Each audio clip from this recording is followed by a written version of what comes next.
Tau whawhetai ki ho tua e tau au si ai a whakolo koeni. E a tupeke kamata e tau malanga o e sapate hono tolu, Februari, ua fe mau o wa. A hau anoa, sapate hono fitu ia hiri ai Epifani. Kai tau kau whataha i he lo tupe mo e whakawhetai. O e aho koe talele i ki mo tolu, la waka kau ma a mereane, e tau kau whataha he whiawhinu. Ke tau kau i he lotu pe a moe hu, i whakawhetai, a moe apasia, e ofai o tua tau inasi ai.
Oua te haa ki ho haa ko uhi ko kau whai hala.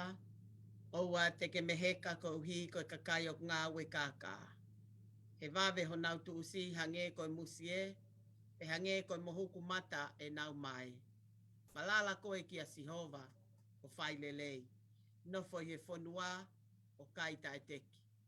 Tu ufoki he eiki ho manako, te tene atu ai ngahi kore aholoto.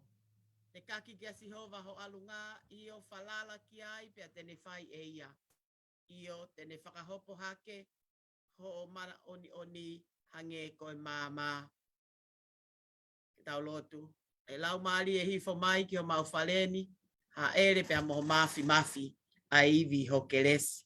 Ie hua whai tamai, alo, mo lau maari e maani oni. Amen.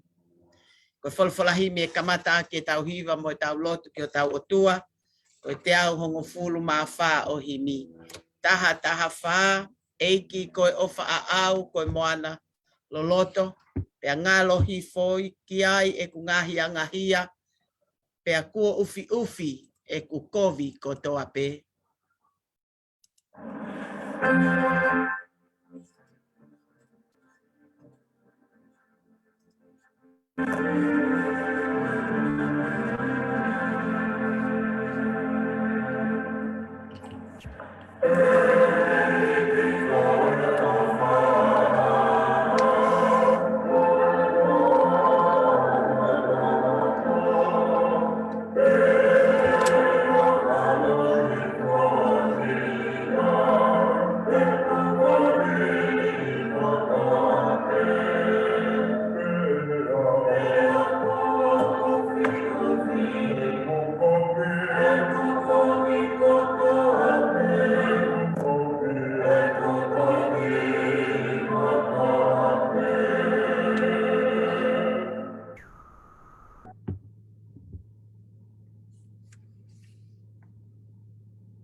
tau hanga hikonga me he lotu tau mau. O katafoki ai anga kovi me he anga kovi kua ne whea. O ne whai ki e lao mo totonu. E whaka mo ui hono lau maali e tō taha ko ia. Ko whei lau ke o tua ko e lau maali e la vea. Ko e loto la vea mo mawhesi e kai ta e toka i e a Fiona. O ihe e ki ko tau o tua. Ai whai mesi mo e whaka mole mole. E kua tau anga tuu ki a teia. Pea kua i kai te tau whakaongo ke re o Sihova ko tau o tua. Ke fōu i he ngāhi lao, nā ne whakatuu i ho tau au. Kau tuu mu au alu ki he tamai peo pehe ki a teia. A la tamai, ko whaianga hala ki e langi kai tau tonu ki a te koe. O kui kai te u kei tau ke lau ko fo. Oua nā ke whakamau i ho tamai o eiki ko ki tā. E iho ao, o kui kai hataha mo ui tene tonu ia. Si kai ngā wheina, o kue i ki tau tolu e tohi tapu i he ngahi pot ke tau whakaha, mo vete tau ngahi ang hala mo anga kovi. Pea ke ua nā tau kā ufi i he ao e o tua mafi ko tau tamai o pi he vani. Ka ke tau whahape i he anga vai mo anga malu, mo loto whatomala mo talango fua. Ko hi ke tau mau hono whakamole i he anga lele mo e alo ofa e ne a whio. Ko i au ko waiki naki ai ke tek mo tolu ko whatahani. Ke tau unu atu ki a whio anga alo ofa i mo oni o loto mo anga vai. Pea mo wangi mui ki a te au. E te mai maf mo alo ofa. Ko mau au noa peo afe me o ngahi alao hange ko whangasipi he. Walo peo ngahi sipi he. Ko lai whae mau mui ki ngahi whio i mohori o mau loto. Lai whae mau mui ki ngahi whio i mohori o mau loto. Ko mau i ho ngahi lao mau oni. Ko mau i ngahi lao mau oni. Ko mau si ake ngahi mea na toton ke mau whai. Mau si ake ngahi mea na toton ke mau whai. Pea ko mau whai ai ngahi mea ko ia opi kai totonu ke mau whai. Pea ko mau whai ngahi mea ko ia kai totonu ke mau whai. Pea opi kai ha mau malo. Pea kai ha mau malo. Ke alo whamai ai a Fiona ki ate ki mau tolu ko kawang hala hoa ia. Kaka whamai a Fiona ki mau tolu kawang hala hausia. Ke whamore a ki mau tolu vetene mau ngahi ang hala. Ke whamore a ki mau tolu vetene mau ngahi ang hala. Ke whamo i hake a ki mau tolu whatomala. Ke whamo a ki mau tolu whatomala. Wange ko ngahi tala ofa ni whakaha ki mamani a klai sisu ko mau eiki. Wange ngahi tala ofa ki mamani a klai sisu ko mau eiki. Pea ke tukumai e tamai ala ofa ko hiko na whio. Pea tukumai e tamai ala ofa ko hiko na whio. Ke mau mui ake a mui ang whaatua mau ni oni whaapotopot. Ke mau mui ake mui whaatua mau ni oni whaapotopoto. Ke ongongo lele ia i hoa whatop tapu e meni. Ke ongongo lele ia hoa whatop tapu e meni. E Sihova, ok mau kore ki a te koe. Ke whamo ui ho kakai me mau ngahi anga hala. Ko hi ke mau atata i ho alo wha me ngahi anga hala. Aia ko mau whai ko mau vai. E ok mau kore. Ke whaaki mai ho lau maari e maani oni. Ko hi ke mau whea nea ngahi mea e hoho i ai ho whina ngalo. Ke maa mo lele i hono toe o mau mo ui. Kai whai pe mau hokosi ai whiwhianga ta ingata. Ia sisu klaisi ko mau eiki e meni.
fola lau ma ki tau tolu. Ahile soni pe ia o sa pateni. Tohi rakpuka mo sese. Tenesi vai whanima. E lau me vesi ulu aki. I he vesi o no hongo fulu manima. Tenesi vai whanima. Vesi ulu aki ki he tanima. Pe a ko ia pe e whai me iai. A e tau malanga i e aho koini. Pea whei ngā seo sifa ke whakamau te ria ai kakai na e tutu umoia. Ka nai kai tene lava, ko ia nane kalanga. Whakahu ki tua ai kakai kotoa me ia te au.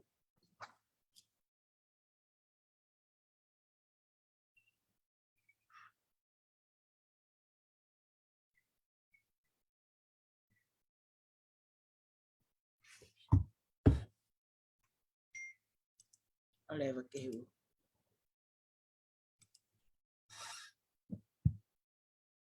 Okay. Fefe. Kadak, te tue lawat kamata me mua. Plakuma o sese, whanima oi wahe, ves ulaki ke tahanima, ai au pehe honu whakalea. Pea whei ngā sio sifa ke whakamau te ria ai kakai na e tutu umoia, pena i kai tene lava, ko ia nane kalanga. Whakahu ki tua a ai kakai kotoa pe me a te au. Pena i kai hataha e tu umo sio sifa, i ene whakailo ia ki hono ngahi toko wā. Pena ne fuu whaka foa, pena i whanongo ai ai kau ispite, pea whanongo mo i whare o whelo, pea pehe e sio sifa ki hono ngahi toko wā. Ko sio sifa au, o kukei mo ui koa e kutamai, pena i kai lava e hono ngahi toko wā ke tāli ki ai, he kua nau puputuu i hono ao. Pea pehe e sio sifa ki hono ngahi toko wā. Unu mai mua ki a te au, pea na nau unu atu, pea ne pehe, ko sio sifa au. Ko mau toko ua, aia na mau whakatau ki ispite. Pea ko eni, oua te mau mamahi. Pea oua te mau tautea ki mau tolu, iho mau whakatau au ki he ni. He na e tuku mai au e o tua, ke umu ki a te ki mau tolu, ke whai ha whakamo ui. He koe tau eni e ua mo e honge ai whonua, pea oku kei toi ha tau e nima. Aia e ikai whai ai ha tō tau, pe hautu tau. Ko ia nai tuku mai au e o tua ke muomua ki a te ki mautolu, ko uhi ke whakairi ha toe i a te ki mautolu i he whonua. Pea ke whai maa mautolu ha hao whaki, mo whaka mo uilahi. Pea ko ia, nai kai ko ki mautolu nai omi au ki he ni, ka koe o tua. Pea koe ne whakotu au koe tamai ki a whelo, pea koe eiki ki hono whare kotoa, moi pule ki whanua kotoa ko ispite. Mo whai wawe, o alu ke tamai, o mo pehe ki a te ia.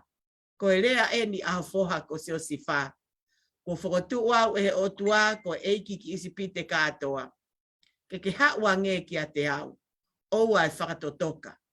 Pea te ke nofo i he whanua ko ko seni, pea te ke ofi ki a te au, a koe moho whanau, mo i whanau a ho whanau, moho whanga manu iki, moho whanga manu lalahi, mo i mea kotoa o kuke mau. Pea te utauhi ko i ai.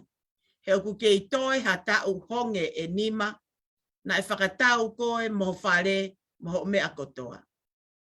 Pea ko eni, o kuwakai e homo mata, kai umaa ai mata a hoku te hina ko pensimani, ko hoku ngutuni ia o ku lea ki a te ki mautolu. Pea ke mau whakamatala ke e kutamai a hoku fuulang ia ispite. Pea moi ngahi mea ke kehe o mau mamata ki ai.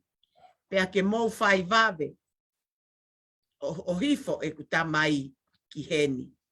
Pea ne taupe i he ua o hono te hina ko pensimani o ne tangi. Pea tangi foki a pensimani o ne taupe i he ua o ona. Tena ane uma ki hono ngahi toko wā kotoa o ne taupe i hona ua o tangi. Pea hiri a na e tala noa mo ia a hono whanga toko wā. Ano ngahi toko ua. Amen. Oi kosperi oi ahoni. Oi kosperi o sisu karaisi. Na hiki e luke. Ono oi vahe. Vesi ua fitu. Ki he tolungo fulu mavalu. Luke vahe ono. Vesi ua fitu. Ki he tolungo fulu mavalu. Aia o pehe ono whakalea. Ka o kua tala ki a te ki mautolu o whanongona.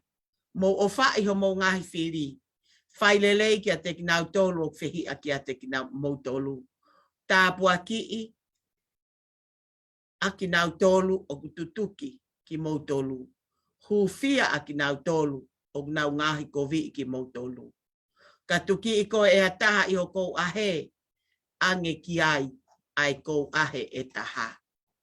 Pea ko ia aku ne ave ho pulu pulu, oua nā ta ofi me iai moho sote. I longa hataha e whai ha kore ki a te koe. Tāri ia.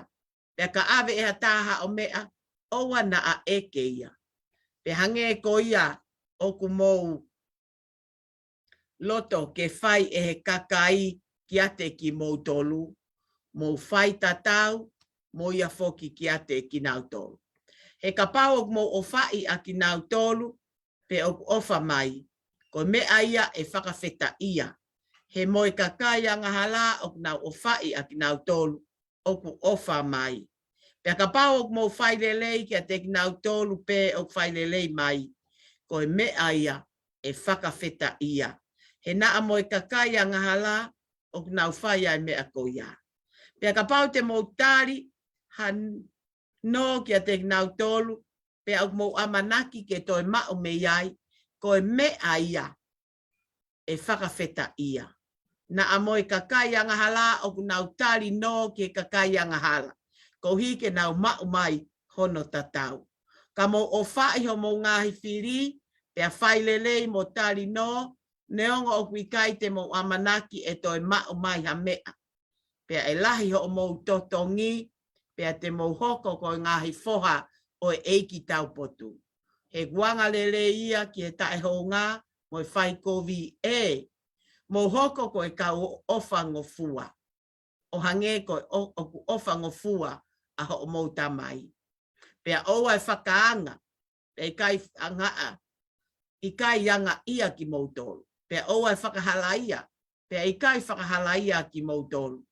Mo whakamore more, pea e whakamore more a ki mautolu. Ange pe e toi omi ki a te mautolu. Kua fua whakalaka. Kua whaotuki ki he puha fua. Kua lului, kua whonu mokulu, e pehe a e nau toi atu ki ho mau kona. He koi fua o ku mau fua aki. Ko ia pe e fua aki ho o mau totongi. O whake whaitāpu kina e o tua. Ai le soni o lau maa ki tau tolu. Ko himi te tau hiwai, ko e whangeau, nime nima o himi. Wha nime nima, te ulaua pea vesi ulo aki, toki hiwa whakataha lewa, te a moe mea lea. E sisu o ko wakai, ho ofa ki au. Ko e toki ofa ne fungani, ta e lava ke malau, ko e uhi pepe.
Ka veinga.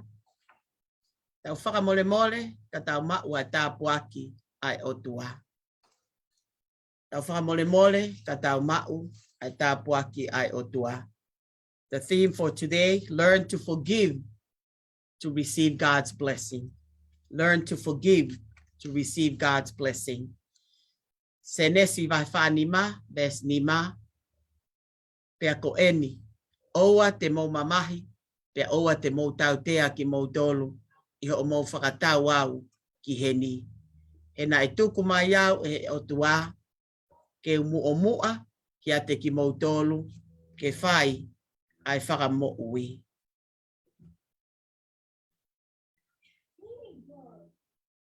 Pea ko eni, oa te mau mamahi, pea oa te mau tautea ki mau dolu. E na e tuku mai au e o tua, ki heni, ke umu o mua, ki ate ki mau dolu. Genesis chapter 45, verse 5, and it says, and now do not be distressed and do not be angry with yourselves for selling me here, because it was to save lives that God sent me ahead of you. Ke tau lotu, tu ke hoko a lea hoku ngutu, moi whakakaukau, ho maulau maalie, ke lelei ki a te koe, ko mau koeri, pea koe maka, lau i kuonga. I hoa whai tamai, alo, mo lau mari maani oni. Amen. Tapu ke a whio tua mawhio, a whio e tau loto lotonga. Tapu ke whanau mea moi whangamongo puna ho eiki. Tapu ki a makalahi ka maputu i hua mo whare matapule. Tapu ki he se tuata viam to ia whaaki ka uma ai whanau. Tapu ke tokon se tuata, ka uma honoa, tau ka whataha i he malanga o e ahoni. Ka waka malakai ka maameleane. Tapu whokeni ke o se tuata malolo i kuma tahawhe, ka uma winet, pehe ke tui plotu holoaki mohona whamiri. Tapu ki he whai tangata. Tapu he ni ki he singahi whae fita kotoa pe. Tapu whoki ki he pot ngawe ak whakalistiane, talawau pia moi whinemui, tau sia e tau whanau. Mua taha pe whanonga mai ki he malanga o sapate ono fitu hiri a epwhani, a haua noa o whepueri o wa whe mau wa. Talangata ia te au whaikitua, kai puke whainga maari e o i mo ui, ke lau ia koe tapu aki e aha tapu koeni. Ke kau whataha mo ki mautolu, i he vahe o e kosperi pia mo e wholofola, pia ke tau kau whataha i ono whakahoko, pia mo ono malangai, i he kau mai a iwi o lau maari ma oni. Whamalo lahi atu se tuata, tokon se tuata kau maa ngai whamiri o siasi, ko ngai whatongia ko toa peu whahoko i he whamiri, siasi, pia mo e pule anga. Malo ai lotu mo e whihufia aki o tau ngai whamiri, pia tau whiwhia maupe he aho sapate, ke tau kau whakataha i he sumu, i he malanga, pia mo e toi whanongo ki e wholofola ai o tua. Mau inga au pito, ke tau omi, ke tau kau whataha i he malanga, toi whakafonua i e tau ngahi ai anga me a, ko hia ko e whakaosinga i mahina koeni, pia mo e hala whanonga, ko tau whanonga ai. I he lesoni na ilau he ahoni, puka mo se ulat puka se nes vai whanima, ko tala noa ia o Siosifa, i he ne wheiloaki, mo hono whangate hina, mo hono whangata ukete, i he hoko ai honge, pea i he fuakawa fo'ou, ko speli aluke, tala noa ia ki he malanga, a sisu he toka lelei, aia nā tau whanongo ki ai he wiki kosi, pea tau hoko ai pe ke ngahi ako naki, pea mo ngahi malanga mo whai ako na e whai e sisu, ke ne kau ako, pea mo fukakai.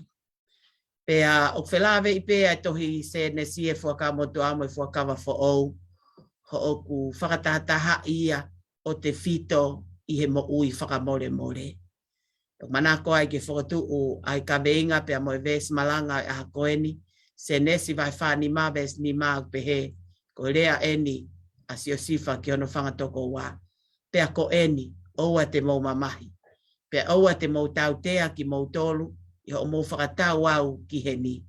E nai tuku mai au e he otua ke mua ki a te mau tolu, ke whai ha whakamo ui. Koe kawe i ngā, ta wako ke whakamole mole, ka tau mau ai tāpuaki ai otua. Ke tau whakamole mole, ka tau wa usia ai tāpuaki ai otua. I he taimi lahi, koe anga o e tau mo ui, pea moe natula i tangata, ko ne whai kovi mai pe hataha, pea te ita, pea te loto mamahi, pea wikai ke te toi lava ke whakamole mole. O ki ai pea whanki ita kuiki, pea lava pe ke te whakamole mole. Pea ka pau e tō whakahoko pe e tō taha ko ia halea kovi, pe ko ha whakamamahi, pea ko ha whahinga ulunganga ki a te kita. Pea whainga ta alewa ki a te kita ia, ke te hanga o whakamole molei, ai tō taha ko ia. Pea i he ahoni ko whakaampe ke hoko ki poupou, me he tala noa o sio sifa. Ko hiahe nā ni lava ko whakamole molei hono whanga toko wā. I he e nau whiiloaki, e nau omi o kumi mo ui he taimi oi honge ki isipite. Pea ko whakaukau ia e aha koeni, ke tau toe lava o whakamole molei o hange ko malanga nai whai e sisu i he toka lerei ke tau whakamole molei ho tau whiri. E ko toko taha o whai kovi mai ki a te kita, pea o hange le vaia ko hato whiri. Kai ke te lava, ke te toi tala noa, pe whiohi, pe lea ki toko taha ko ia, ko hio ku te mau, ai urunganga, pea moe loto mamahi, pea moe loto tae whakamole mole. Pea tonu pe ia ke pehe, ko hi, ko hakovi ha toko taha o whai ki a kita tuku ke.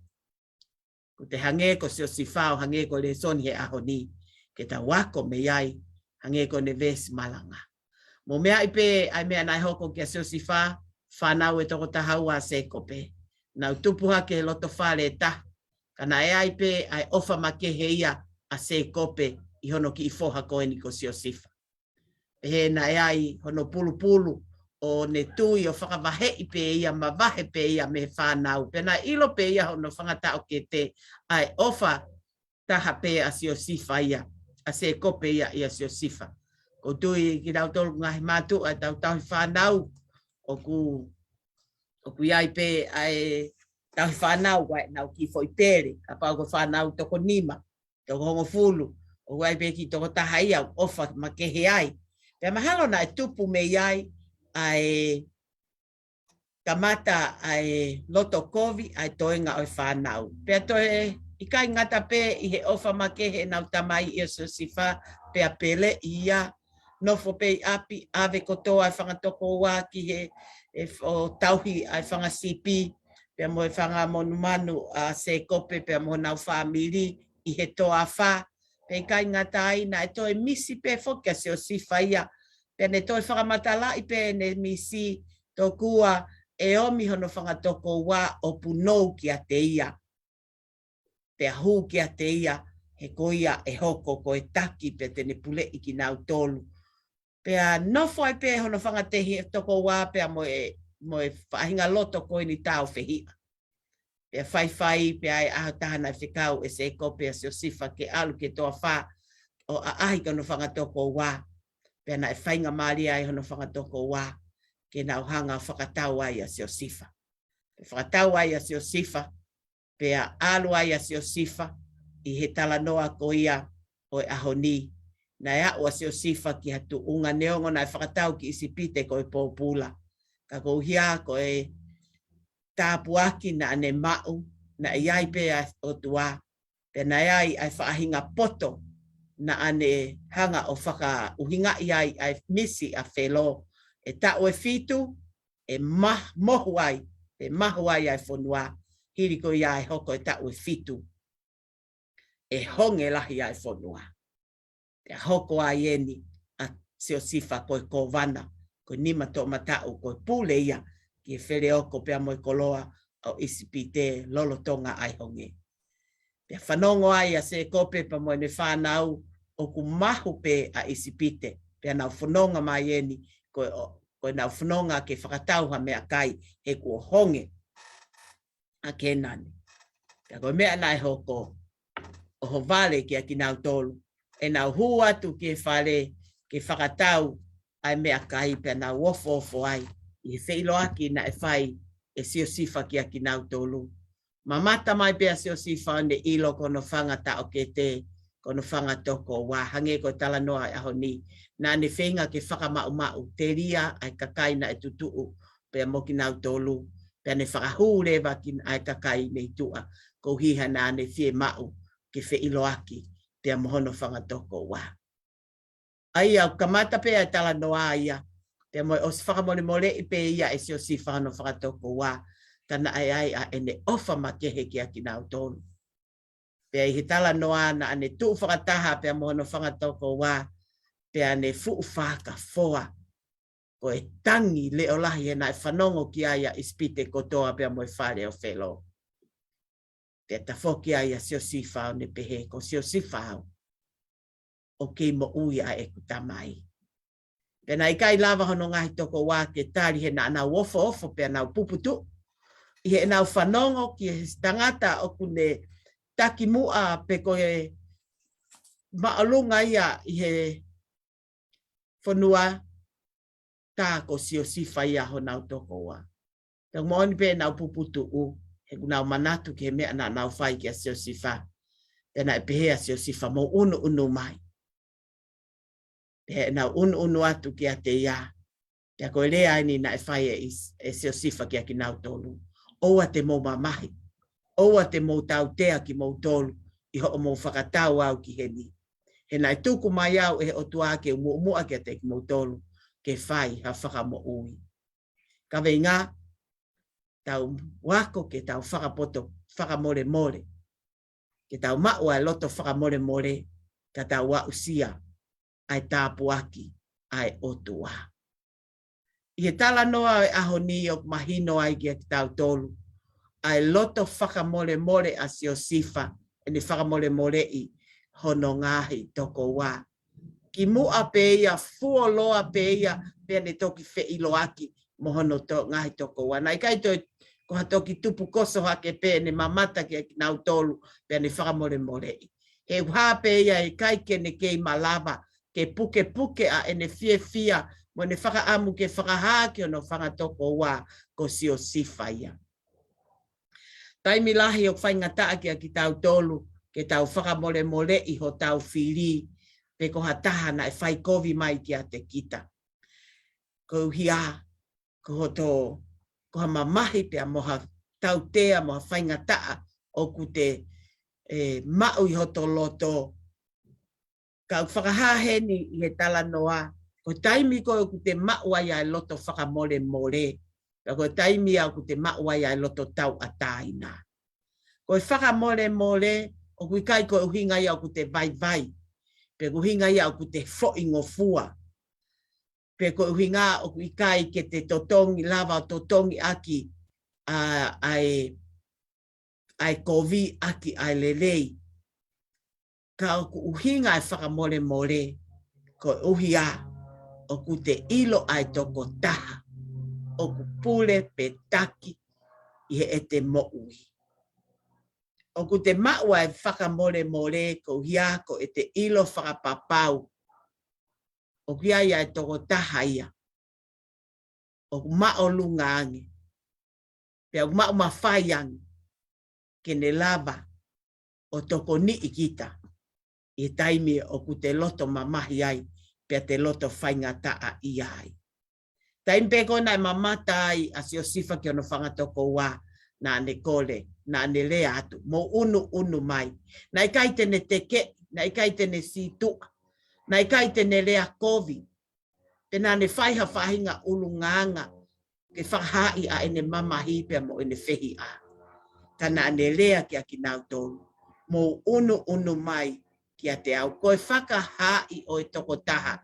O ne mau ai whakamore more. O ku tau tata nofo i ho tau ngahi loto whare mo tau whamiri.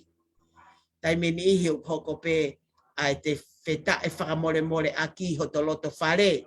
I he wā o mātu a pia mo whanau. I he whanau, i he whangatoko wā, mo whangatua whawhine, i he whanau ki he mātua. Ka kua koi ki tau tolu heni e si o sifa. Taimi o koko ai, ha whai ngata a pe ko ha palo pale mai he loto I whamiri. E lava pe o solova. Koi wheitu lele ia ke tau practice ai forgiveness. Pea mo I wha mole aki. Ko hihe ko tau ki sia kare pe I ho tau loto whare. Te tau lava o kore whaka mole. Ki he te mātu a ka pau ku te whai hakovi. Pe ko to te hina, pe ko to tao ke te. Te lava o whakahoko ai kore whaka mole he tau whesio whaki pe au tau whiohi he aho kotoa pe. He kou talatu, ka pau he kai te ke whakamole ho toko wā, pea mo tuo whewhine, pe te ke whakamole a toko taha o ke whiohi mo ia he aho kotoa pe koe toto, pe koe whamiri.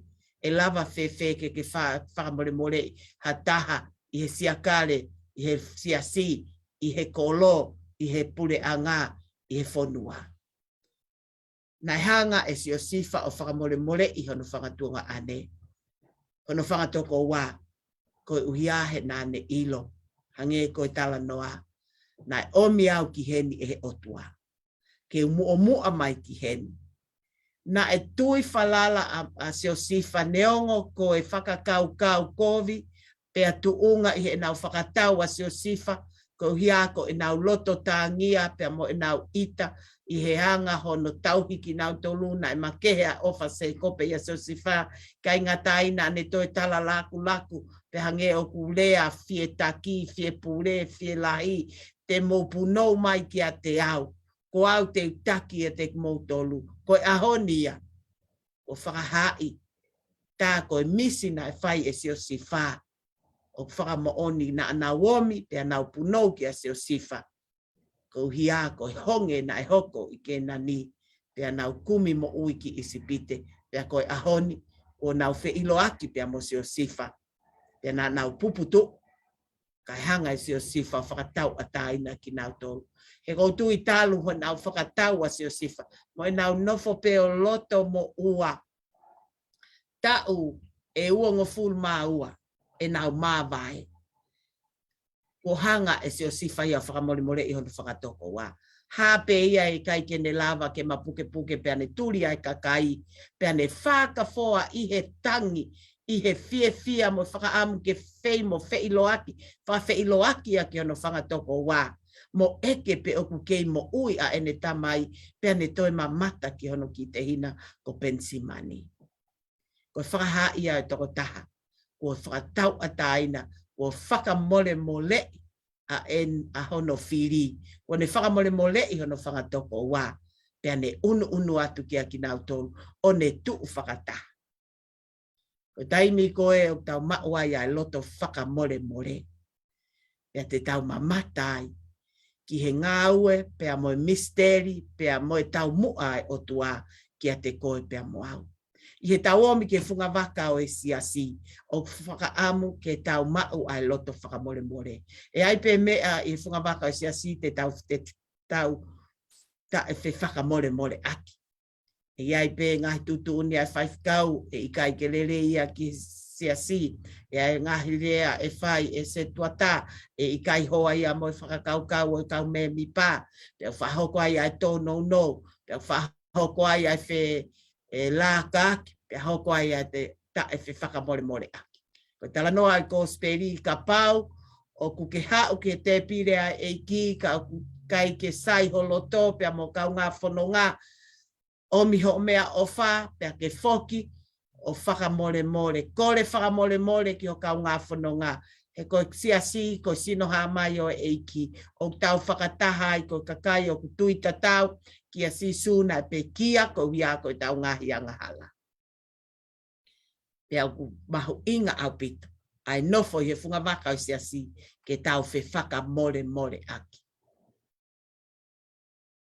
E tau maua whakamole aki.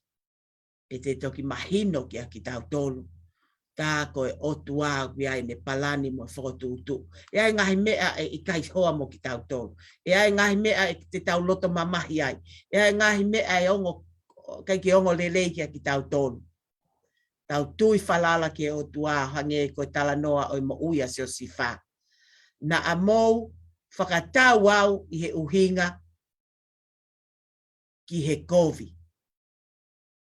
Ka koe uhinga ia ke u hao o mua ki hene, ke u whaka mo ui ki mautonu.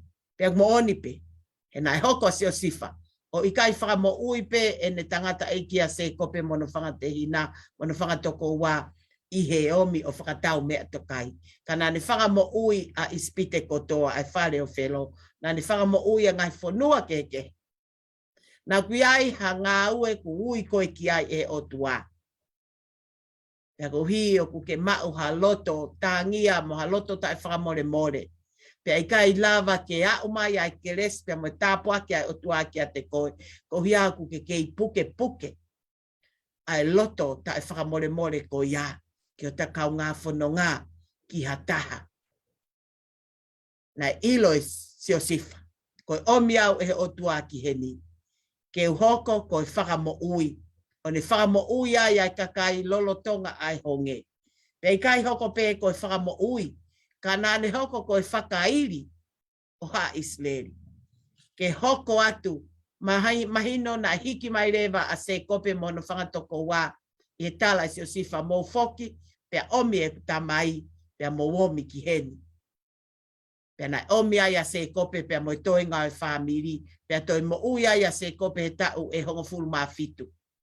Nā ne tok pe kia hono tau te au whango fulu mā fitu. Nā ane whakairi ai haa o se kope pea mo kāinga Isleri o nau tupure ki nai i ispite. Ai au tau tok whanongo ke tala noa i Exoto. Ai neve ai hako o Isleri ispite. Ko hia, ko hiki mai ko ene se kope pea mo i kakai. Nā kai hoko pea si o sifa i he ene mo ui whakamore more o i kai tene si tu a me ono whangata toko wā. Ka ne to hiki mai a se kope pea mo i matakari e taha wā o nau toi whakairi ai hako o Isleri. E kai ngatai i he ene mo ui whakamore more na e whakamo ui ai hako o Isleri. Pea uai ki he tala noa na e hoko mai ai i a sesa.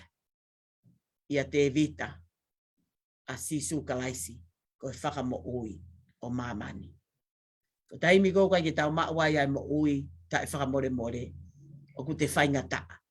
E ko tō taha ko ku te mamahi ai taimi lahi o kai ki ne ilo ia o ku te mamahi ange ai. Ka te nofo pe o lau pe a ita pe a loto mamahi ke toko taha ko ia ka pau he ikai te ke lava o kore whakamore more pe te mo whele whakalelei aki. Pea koe aho ko toa pe o ku nofo ai ki i uanga ko iaho whangatapu o tae whakamore more tae whia au nā pea moho loto mamahi o kei keina ho loto moho mo ui. Hiri ange o koe ke ilo mahe tō taha ko iau ke itangi kia. O whakaamu ke tau mao ai loto whakamore more. Heu tau ilo koe o tua ia o kune lahi ange ia. Pea tene tataki ki tau tolu. Ko ia o kune pure ao niu, haki i palo palema mo haki i mamahi pia mo haki i whaingata ia o mo uai ho mo ui a loto mamahi ki o whiri mo ha toko taha na loto mamahi ki a te koe. Tala noa lotu i ho whiri, hu whaki pia te kaki ki he otua, pia tene hanga o whakamole mole i koe. Pia tene hanga o toko ni i koe. Pia i ho te kaki pia lotua pia hu whia ho whiri koe malanga ia na whae sisu. O whai ho whiri, hu whia pia lotu. Pia uhange koe tala noa o e aho ni. Te ke hoko koe whakamo ui ke toko taha ko ia. Te ke hoko koe tāpuaki ki a ki nau tolu. Pia te ke hoko koe whakamo ui pia mo i whakanonga. Pia uhalanga tāpuaki ki a te koe pia mo whamiri. Loma vai valu vesi ua valu tala noa ki ai. Ko mea ko toa peu whenganga we aki ki he lelei. Ai ha, ai kakai o kunau tui ki he otua. Te hanga he otua toko ni i koe. na e tui a tio sifaia ki e otua. Pea koe otua na ne tataki ia. Pea neongo na ne fōu atu he hala whainga ta. A uki isi pite pea ngā ue pōpula he tuku aki ia. Pea whai ai e ne whaka ene whaka ilo ai misi a whelo. Pea awai ke tuunga koe kōwana o ne pule i he taimina e tō ai honge. Tā koe whakotu ui ai o tua. Te tau fōu atu he hala whainga ta. Kau tau tui whalala ke o tua. Tene tataki ki tau tō. Siasio no outi. Koe whakaamu oi aho koe ni pia moe tala noa maari o seo sifa. Ke tau mau haloto whakamole mole. Pe tau mau haloto whakamole mole. Whamole mole i o tau whiri mo ki nau tōlu whai kovi mai. Pe tau lotu hufia te kaki ke o tua. E hanga he o tua o tāpua ki koe. Te ke mau anonga mo fie maalie. Te koe tāpua ki koe ia. Te ke inasi ai pia mo whamiri, pia mo whare. Pia koe mo uia e toko taha. O ku fia ma o pe i e eiki. Io, mātiu wahe ono. Ka ke ka whakamole mole i ho whiri. E whakamole mole i koe. E sisu pe whakamole mole i koe he ene tamai. Ko whakamole mole i a sione wahe tolu vesta haono. Nā ne tuku alangi. Ka ne hifo ki mamani. Ne ongo koe mā oni, koe aloi o tua. Ka nā ne hoko iau ka kano. Koe se vāniti. O i kai mau se vāniti e ia. Kai hoko ia ko se vāniti. O ne fua ai kolosi. O ne pekia ka tau mo uiai. Koe ako naki ia ko sperio e aho koeni. Ke tau ofa i ho tau whiri. Lotu pea hufia. Pea tau ofa ki e taha ko toa pe. Kai lava pe ia siasi e tau tali a sisu kalaisi. Ke pule i he tau mo ui. I he tau tali a sisu kalaisi. Mo ne lau ahimi. Whai mai a ita mo i whehia. Koe whakamalo mai a langi. Ko ia mahu i ngā. Koe tau whanonga piriki mi ok whai. Hoko mai ai pandemiki. Taimi pe. Ke ako ke tau mo ui. Ke tau mau ai mo ui whakamole mole talatu. Koe mo ui au ku tau ataina. Pea fia he aho ko toa pe. Kai kai ngā tai, koe mo uia, e toi mau ai tāpu aki, pea moi monu. Oua te mou mamahi, pea oua te mou tautea ki mou tolu. I hono whakatau mai au ki he ni. Kana e tuku mai au e he otua, ke umua ki a te ki mou tolu, ke whai ha whakamo ui. Nā ku hoko, ho mau ai tāpu aki o whakamole mole, ke whakamole mole i ho whiri, te whakamole mole e aki nau tolu o whai kovi mai ki a te koe, te nau inasi ai, i he tāpua ki ko ia. Te teke inasi ai mo whamiri ai tāpua ki whaka i tāniti. Io, tau mau ha loto whakamore mole. I he tau tali a sisu kalaif i loto he tau mo ui. Te tau inasi he tāpua ki ko ia. O ki ai ai whakatu amerie ki he tau whanonga u whai taimi ki i tāniti. Emeni. O kore atu ke tau hiva tuku i he ni mangia o whango fulu mahiwa o himi, ni ma whahiwa, te hiri koe a kore ki a wakalahi ke whaiha tau lotu. Tau toki ke resi. Ni ma whahiwa ke he ke wofi pē ki a te koe, ko e kuhori mo e kutoe.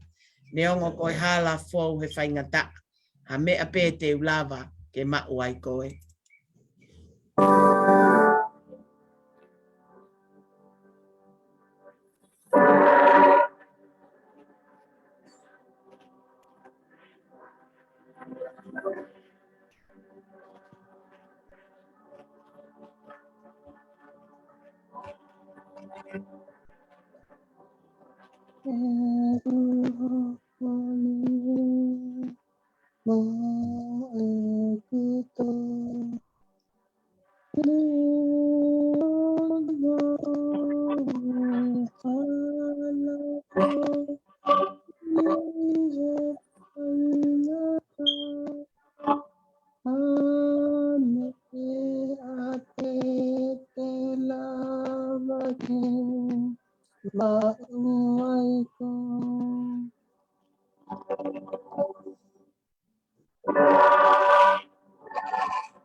Download tua mas Yeah. koe mau tamai whae wani au a fio. O tua a Fiona koe o tua off. O tua a Fiona koe o tua e whakamore more. Yeah. Talu pe ia pa mehe kamata anga. Yeah. Ai kātoi, ai urungaanga o i whakamore more pa moe ofa ia te koe. Yeah. Pea kutoki whakakakato ai whakamore more pa moe ofa ko ia. Ia sisu kalai si he funga kolos. Yeah. Ke whakamahino kia teki mau tolu. Koe o tua ia Fiona, koe o tua ofa. Yeah. Pea koho ofa o kuke wholo e kona. Yeah. Kai whoaki mai ai whainga maarie o e mo ui mo e ngahi tāpua ki. Yeah. Kia teki mau tolu mo mau ngahi whamiri. Malo. Ke mau wau si ai i tāniti o kuke teu ma ki mau tolu. Malo. Pea moni bea e teolosia Sone Wesley. Ke oua te mau whakatupu kovi. Yeah. Pea ko hono oua mau whairerei mau pe. Yeah. Pea ko hono tolu mau nofo mau i he ofa ai a Fiona. Yeah. Pea ko e tāpua ki ea o e talanoa o sio sifa. Yeah. Na e wha o whare ai whakamore more pa moe o wha. Yeah. Pea koe mooni. Pea ku ave pe e he a Fiona ia ai kakai o ku whalala pea ofa ki a te koe. Yeah. O hirifaki ha tuunga maa o lunga i ispite. Nai kai tene amanaki ki ai. Oni. Pea whakamaa opo ki ai loto whare o isileri. I kai ngata i e whakamaa opo o se kope ka mai toenga o e whanau. Yeah. Pea hange ha neve a honau hako. Yeah. Hange koe whetuu e langi. Pea hange koe one o e matatahi. Yeah. Ai ngahi manu ia pa mo e tāpuaki. O e whalala ki a te koe. Malo. Ka koe mone o tua ka pau hei kai te mau whakamore. Yeah. O kui kai te mau lava i ki mau tolu ia o mohe. Pea i kai te mau lava mau tolu ia o mau ha mea tokoni lelei. Yeah.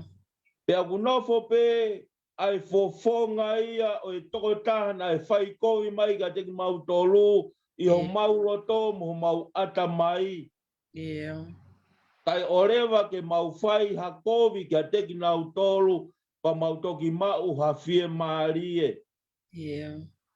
Ka koe hui koe lao ia a Mosese koe nifo whetongi nifo. Yeah.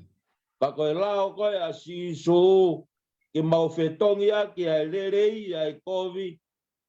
Pea ai e mau keresi mo e mau kātaki ke whau. Yeah. Ke mau hanga o inu hono kona. Ka mau toki inasi he meri e. Yeah. I he iku anga o e mau mo ui. Oni. Ta koe tāpua ki ia na inasia ia sosif. Ta ka pau na ane whetongi aki ai kovi na i whai hono whangatau ke te.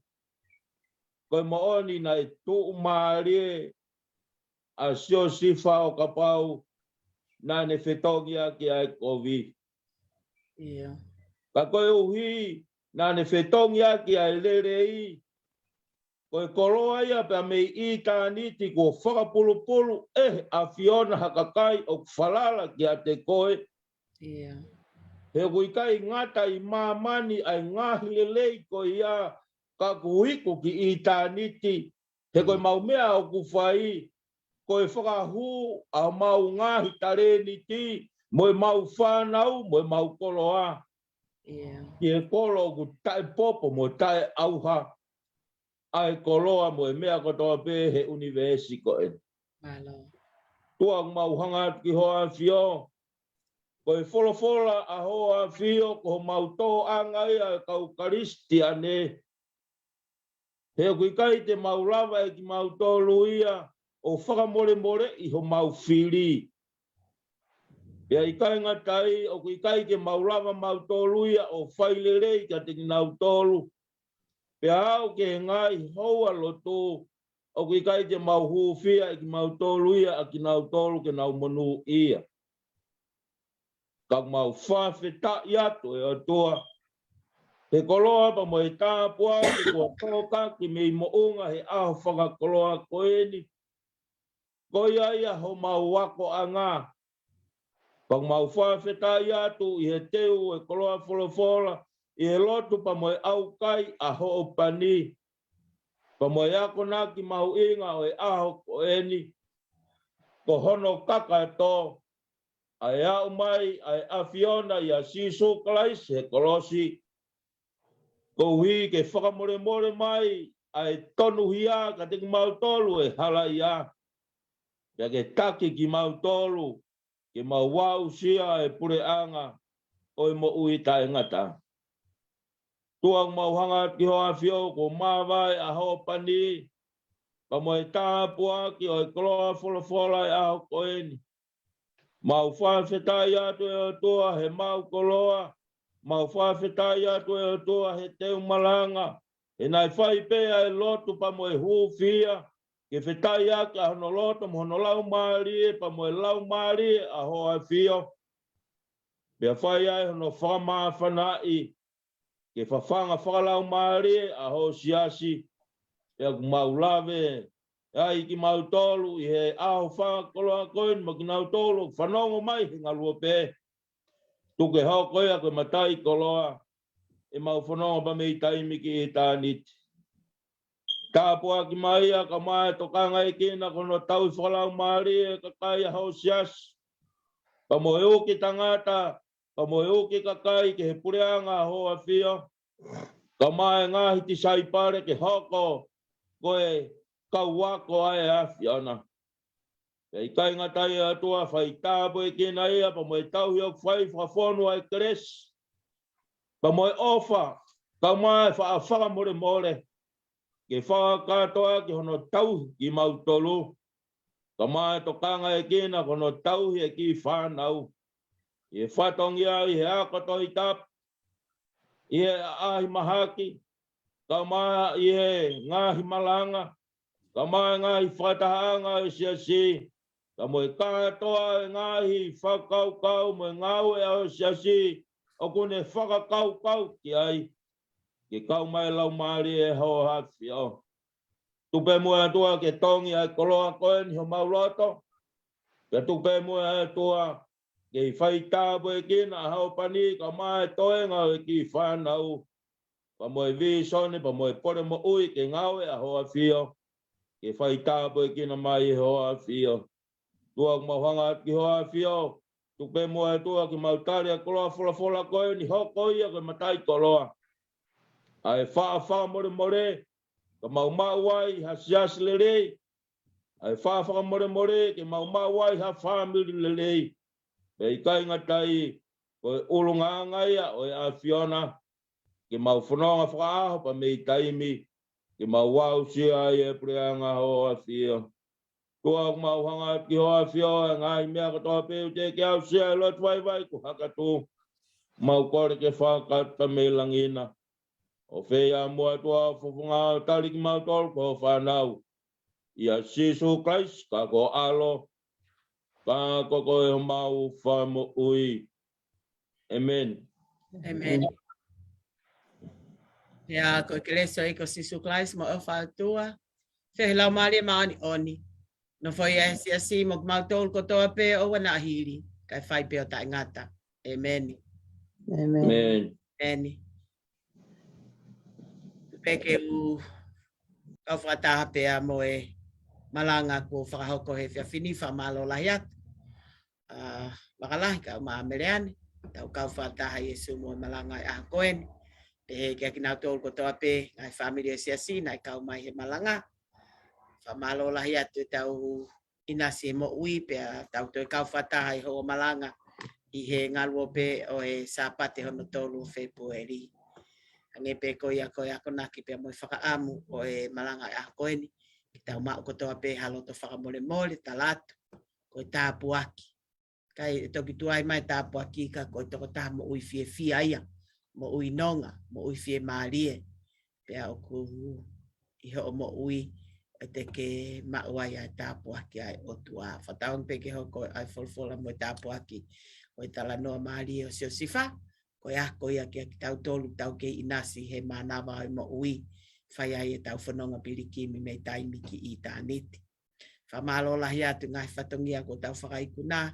Tau au mai e ni ki he vai o anga maarie o e mahina toi pe sapate ta ko February foki ko mahina ia o ku no taha aho pe e wahiva pe a toi pe sapate taha te hiri pe ko ia pe tau hoko atu ki maasi ko e anga o e palani ki e kahau o ku mahino pe te tau ke hoko atu pe a e tau malanga i he ngalu o pe ko maasi ko tui ai ngai whakataha, whakahoko atu, tau si o lewa ki he whakakakato, ko whakaamu ke au ki he sapate pāme, pe ko sapate toi tu u, ko tau osi foki ki Sayone, ko palani, ko tuipe au ki he, aia ko e pereri, leiti e tau ista he tau ni, ka te tau whenga ke whakakato mea ko toa me i maasi, pe mahalo pe ki whaka osio maasi ko tau mau ke tau foki ki Sayone pe a tau au ke sapat pāme pe ko e toi tuu ko tau i Sayone ka ku tau wheloto ang pe whehu fia aki i he ngai whatongia pe mo ngaue o ku tau whai ko e tau konteina hange ko ia ne whakahoko atu i he tau lau folofola ko e waka alu he ahua wha o maasi. Pea koutu whainga maari e peke ki tau tolu ke wha o tau konteina. Me he aho tāwhitu ki e aho ua tolu. I he ngahi aho ko ia tok whapapau i mai ai. Ai aho e tuku mai ai a konteina. Ka me tāwhitu ki he ua tolu. Ko e aho ia o ku whakaamu ke whakawhainga maari e ai. Ai wha o tau konteina. E omi peki apisia sini, pea ko ki mo tolu ko ia o ku whaamu ke aweha mo ofa ki o mo ngahi whamiri, ka matarewa ho mo shopping i mo whao mo ngahi puha, whainga maare pe apisia sini ki o mo ngahi ai ho mo ngahi puha, ko i walu wha, pe ko i wha, pe ko i pini, pe ko i kula, pe ko i talamu, ko i fute e wanoa, pea ko tui ki saisi ko ho tau siasi, e lava au pito kotoa pe e tau ta. Mo whai pe ki he lahi ho o mo wiwi, he ofa ki ho mo ngai whamiri. Ko e kaupālangi te nau ofa mai pe a totongi ki he, tokoni ki he totongi e tau konteina. Ko tau tō kautonga, ko e tau whenga ke whao e tau ngai mea uwhia mai ho tau ngai whamiri. Ko e tūku ngai ai konteina, pe kai ka hatoi mea te toi tokanga ki ai, a pe mea koe tokanga ki ai, whainga maari e pe ke telefoni mai, pe tā mai, kai tahulele i pe, ne o ngau kolo ki lalo ai Omicron, pe mo i COVID, kai koha mea e ke tau toi whakawai wa i ngai, ne o ngau ko to o pe mo mask i he taimi o ku tau i tu ai, kai oa pe te tau tukunoa, Te tau hipe ai ngahi tutuni ko maluange ko lelei tahaya kia te ko pe mo family. Ka ko ofalai at kia ki mautol, tala monu atu ki ngahi whatongi ai family pe mo e whanau, pe ki he tala monu atu ki a tākai, tu holo aki whahoko a ene mari he tu opule lulu o e wike ka hau ki Kamarilo, ya ko ia whainga marie, lava mai ke tau kau whataha pe mo tu plotu holo aki pe mo e family.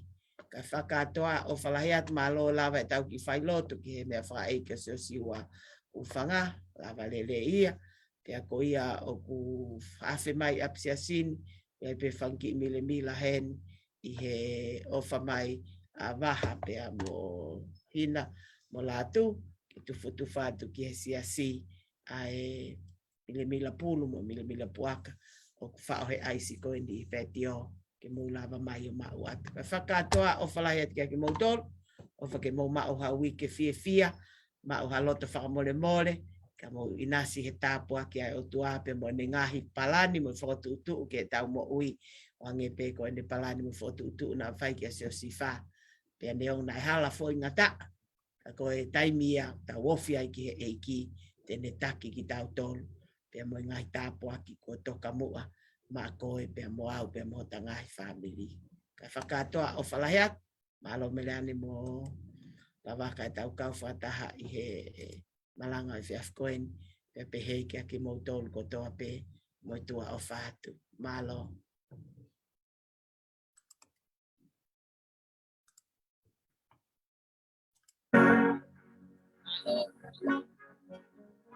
Halo. Blessing day.